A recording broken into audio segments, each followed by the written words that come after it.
Morning students, कैसे हैं आप सब। चलते हैं अपनी नेक्स्ट क्लास में फटाफट। Come on the board. Last class में हमने जो basic topics of the chemistry था उसमें हमने क्या क्या पढ़ लिया है। रेडिकल्स की बात की है, उसके बाद मैंने पीरियोडिक टेबल को थोड़ा सा एक्सप्लेन किया था। अब फिर से आते हैं बैक अपने चैप्टर के अंदर। चैप्टर में आपको मैंने क्या क्या पढ़ाया था। चैप्टर में मैंने पढ़ाया था मैटर की बात चल रही थी, ब्रांचेज ऑफ द केमिस्ट्री समझाई थी। इसके बाद मैटर, व्हाट इज मैटर की बात की थी, classification of the matter. Next आते हैं प्रॉपर्टीज ऑफ मैटर। आपने मैटर का क्लासिफिकेशन पढ़ लिया। उसके बाद अपन देखेंगे कि मैटर में कौन कौन सी प्रॉपर्टीज है। तो properties of matter is two types, physical properties and chemical properties. देखो फिजिकल प्रॉपर्टीज कौन सी होती है, those properties which are identify only without any change, जिनको आप सिर्फ देख के आइडेंटिफाई करेंगे, सब्सटेंस के साथ किसी तरीके की चेंजिंग नहीं करनी है। जैसे देखिएगा, physical properties are those which can be measured or observed without changing identity और composition of the substance। जो substance आपने लिया है उसकी कंपोजिशन में और उसकी जो आपकी आइडेंटिटी है उसमें कोई चेंज नहीं करा, एज इट इज आपको देखना है और अपन उसको ऑब्जर्व करके क्या है हमको आइडेंटिफाई करना है। Like to colour, odour, smell. Odour का मतलब स्मेल, टेम्परेचर, वॉल्यूम, डेंसिटी। जैसे देखिएगा, बात करेंगे कि मेरे पास कोई भी सब्सटेंस है, जैसे मेरे पास यहाँ पे इसमें वाटर फिल है, वाटर है, इसकी तरह मेरे को कोई चेंज नहीं करना है। इसमें देखना है कि आप इसका टेम्परेचर मेजर कर सकते हैं, इसका अगर आपने कोई कलर डाल रखा है, सॉल्यूशन बना रखा है, तो आप उसका कलर देख के बता सकते हैं कि भाई कैसा कलर है, ट्रांसपेरेंट है या आपने कोई कलर उसके अंदर मिक्स किया है। आप उसका वॉल्यूम चेक कर सकते हैं कि भाई आपने 10 ml लिया है, 20 ml लिया है, और डेंसिटी बता सकते हैं। तो वो सारी प्रॉपर्टीज जिनको आप सिर्फ आइडेंटिफाई कर सकते हैं, कैसे देख के, वो कैसी कहलाएंगी, फिजिकल प्रॉपर्टी। उसके लिए किसी तरीके का चेंज नहीं करना है, कोई भी केमिकल रिएक्शंस नहीं करवानी है। नेक्स्ट डालेंगे, देखेंगे केमिकल प्रॉपर्टीज। देखो केमिकल प्रॉपर्टीज कौन सी है कि ये जो प्रॉपर्टीज है वो आइडेंटिफाई करेंगी with change, any change, chemical change in the substance.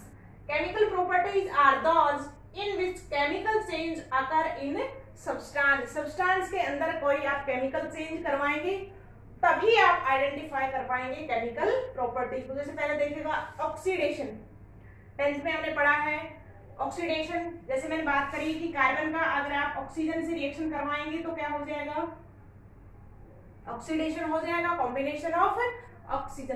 तो इसके लिए आपको क्या करवाइए, रिएक्शन करवाइए आपने। तो ऑक्सीडेशन हो गया, कंबेशन, burning of the carbon is called कंबेशन, और रिडक्शन। तो जो प्रॉपर्टीज किससे आइडेंटिफाई होती है, किसी केमिकल रिएक्शन से या केमिकल चेंज से, तो वो सब किस में आएंगी, आपकी केमिकल प्रॉपर्टीज में आएंगी। ठीक है, नेक्स्ट अपन पढ़ते हैं आपका physical quantities of matter. Next point है अपना फिजिकल क्वांटिटीज। फिजिकल क्वांटिटीज जो है उसका अपन आप क्या देखेंगे, physical quantity, any physical quantity measured in 2 term. देखो फिजिकल क्वांटिटी जो है वो 2 टर्म्स में क्या है, मेजर की जाएगी। देखो जैसे फॉर एग्जांपल मैंने पूरा 15 kg कोई मास है, फिजिकल क्वांटिटीज की मैंने मास की भी बात की है, मास, वॉल्यूम, टेम्परेचर। जैसे देखेंगे आप 15 डिग्री सेंटीग्रेड, तो कोई भी जो फिजिकल क्वांटिटी है वो 2 टर्म में क्या की जाएगी, मेजर की जाएगी।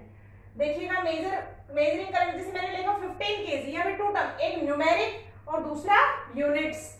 केजी किलोग्राम जो है वो क्या है, यूनिट है। अगर आप अकेला 15 लिखते हैं तो आप नहीं बता सकते कि 15 क्या। जैसे मैंने मास बराबर लिखा 15, व्हाट इज 15, 15 kg, 15 आपका grams, 15 milligrams, what is its unit. तो एनी फिजिकल क्वांटिटी, जैसे वॉल्यूम की बात करेंगे आप, वॉल्यूम की बात करूं मैं 15 लीटर, 15 ml। तो any physical quantity measured in 2 terms, एक उसके साथ न्यूमेरिक टर्म और दूसरी क्या होगी, यूनिट होगी। तो देखिएगा कह रहे हैं कि यूनिट्स क्या है। अब यूनिट का अपन ऐसा यूनिट्स देखेंगे, इंटरनेशनल सिस्टम ऑफ यूनिट्स की। इंटरनेशनल जो सिस्टम है उसने यूनिट्स को क्या डिफाइन किया है। यूनिट डेफिनेशन देखो, अपन यहाँ पे जो पढ़ा रहे हैं बिल्कुल बेसिक से पढ़ा रहे हैं। ये जो मैं मटेरियल यहाँ पे ले रही हूँ ये आपकी एनसीईआरटी को तो रेफर करता ही है। एनसीईआरटी के साथ साथ मैंने बहुत सारी बुक्स यहाँ पे फॉलो की है आपके इन फ्यूचर एंड नीट और आईआईटी वगैरह को देखते हुए। प्रदीप रेफर किया है और भी बहुत सारे अपने नोट्स रेफर किए हैं। तो यूनिट क्या है, देखो unit is defined as standard. कोई भी आपको स्टैंडर्ड लेना पड़ेगा कि भाई आपका मास का ये है, standard of reference chosen to measure physical quantity. किसी भी फिजिकल क्वांटिटी को मेजर करने के लिए जो आप स्टैंडर्ड रेफरेंस लेते हैं वो क्या है, यूनिट है। देखो मैंने मास के लिए जैसे किलोग्राम लिया है इस तरीके से। अब करें कि यूनिट्स आर 3 टाइप, यूनिट्स को भी 3 तरीके से डिवाइड कर दिया है, फंडामेंटल यूनिट, बेसिक यूनिट और थर्ड है आपके पास डिराइव्ड यूनिट। तो फर्स्ट ऑफ ऑल अपन बात करते हैं फंडामेंटल यूनिट्स की। फंडामेंटल जो यूनिट्स है, फर्स्ट बात करते हैं किसकी, फंडामेंटल यूनिट्स की। तो देखिएगा जो फंडामेंटल यूनिट है वो क्या है, कह रहा है कि ये जो यूनिट है इंडिपेंडेंट होती है, किसी दूसरी यूनिट पे डिपेंड नहीं करती है and can not be derived from any other units. अपने जो फंडामेंटल यूनिट्स की अगर बात करता है, 3 फंडामेंटल यूनिट्स हैं। क्वेश्चन बनता है यहाँ से ऑब्जेक्टिव्स का। 3 फंडामेंटल यूनिट्स हैं, मास, लेंथ एंड टाइम। फिजिक्स में भी पढ़ते हैं अपन। 3 फंडामेंटल यूनिट बेसिकली यूज की जाती है किसमें, फिजिक्स में, मास, लेंथ एंड टाइम। तो फंडामेंटल यूनिट कितनी है, 3 फंडामेंटल यूनिट्स इज प्रेजेंट। तो अब देखो कि जो नेक्स्ट यूनिट आई बेसिक यूनिट्स, उनकी जरूरत क्यों हुई कि these fundamental units cannot explain any other units like to temperature। जैसे टेम्परेचर को मेजर करना है आपको, तो ये फंडामेंटल यूनिट्स उसको मेजर नहीं कर पाएंगी। टेम्परेचर हो गया आपका, इलेक्ट्रिसिटी हो गया। तो these fundamental units cannot be explain many other units। so इसके बाद आपको रिक्वायरमेंट हुई किसकी, बेसिक यूनिट्स की। तो नेक्स्ट पढ़ते हैं अपन बेसिक यूनिट्स। तो बेसिक यूनिट्स जो है अपनी, देखो फंडामेंटल यूनिट्स जो थी कितनी थी अपने पास, 3 थी, मास, लेंथ एंड टाइम। नेक्स्ट बात करते हैं बेसिक यूनिट्स की। अब बेसिक यूनिट्स अपने पास कितनी है, 7 बेसिक यूनिट्स आर प्रेजेंट। मैं टेबल फॉर्म में एक्सप्लेन करूंगी बेसिक यूनिट्स को। फिजिकल क्वांटिटी कौन सी है, सिंबल ऑफ क्वांटिटी, यूनिट क्या है उसकी और सिंबल ऑफ यूनिट। तो पहली बेसिक यूनिट है अपने पास mass. First basic unit is mass. अब मास जो है अपना वो किससे रिप्रेजेंट करेंगे उसको, symbol of quantity m। Unit क्या है इसकी, किलोग्राम, और इसका सिंबल ऑफ यूनिट क्या है, केजी। तो मास की एसआई यूनिट क्या है, किलोग्राम। बाकी अदर यूनिट्स क्या है इसकी, डिराइव्ड यूनिट्स आएंगे। सेकंड आपकी बेसिक यूनिट है, सेकंड बेसिक यूनिट है वो क्या है अपने पास, लेंथ। सिंबल किससे रिप्रेजेंट करेंगे, लेंथ को एल से, और किसमें मेजर करेंगे, मीटर और एम। नेक्स्ट अपने पास जो है वो क्या है, टाइम। टाइम को किससे डिनोट करेंगे, स्मॉल टी, केल्विन, और इसको किससे करेंगे, सिंबल क्या हो जाएगा, के हो जाएगा इसका सिंबल। नेक्स्ट अपन देखेंगे इलेक्ट्रिक करंट।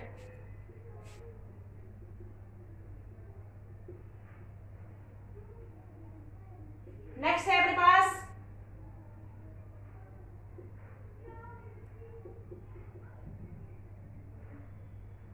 सॉरी टाइम की क्या हो जाएगी, टी से रिप्रेजेंट करेंगे, और यूनिट क्या होगी, सॉरी इसकी सेकंड, थोड़ा सा मिस्टेक हो गया है यहाँ पे, क्या हो जाएगी, सेकंड। लाइट इंटेंसिटी, और 6 है अपने पास टेम्परेचर।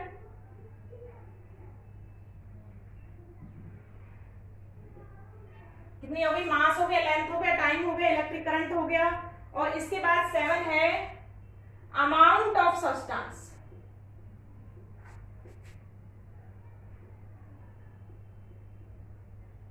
तो ये 7 आपकी क्या है, बेसिक यूनिट्स है। मास को आपने एम से डिनोट कर दिया, यूनिट है इसकी किलोग्राम, सिंबल ऑफ यूनिट है केजी। लेंथ को एल से, मीटर और एम, तो इससे यूनिट क्या होगी लेंथ की, मीटर।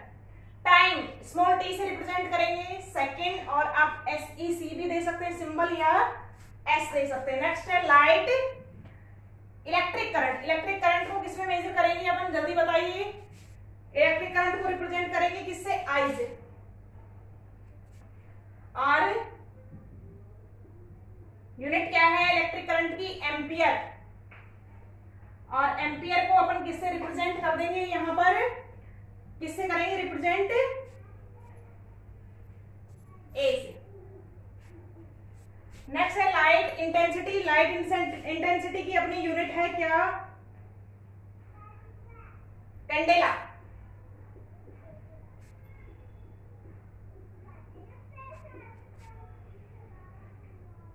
CD।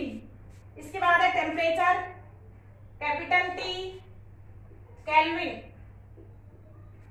और रिप्रेजेंट करेंगे किससे, के से। तो टेम्परेचर की ऐसा यूनिट क्या होगी, केल्विन। अमाउंट ऑफ सब्सटेंस इसमें किससे रिप्रेजेंट करेंगे, एन से। और किसमें मेजर करेंगे, यूनिट क्या है अमाउंट ऑफ सब्सटेंस की, मोल, और रिप्रेजेंट किससे करेंगे, MOL। तो दीज 7 आर बेसिक यूनिट्स। आपका अच्छा क्वेश्चन बनता है यहाँ पे, ऑब्जेक्टिव से भी बनता है कि कौन कौन सी बेसिक यूनिट्स है, कौन सी यूनिट बेसिक यूनिट नहीं है। तो this is the basics about the units. Next class में अपन पढ़ेंगे ड्राइव्ड यूनिट्स। Thank you. सभी चीजों को एक एक करके क्लियर करते रहना स्टूडेंट्स। नोट्स आप अपने प्रिपेयर करते रहना और उसको रिवाइज करते रहना। All the best. Thank you.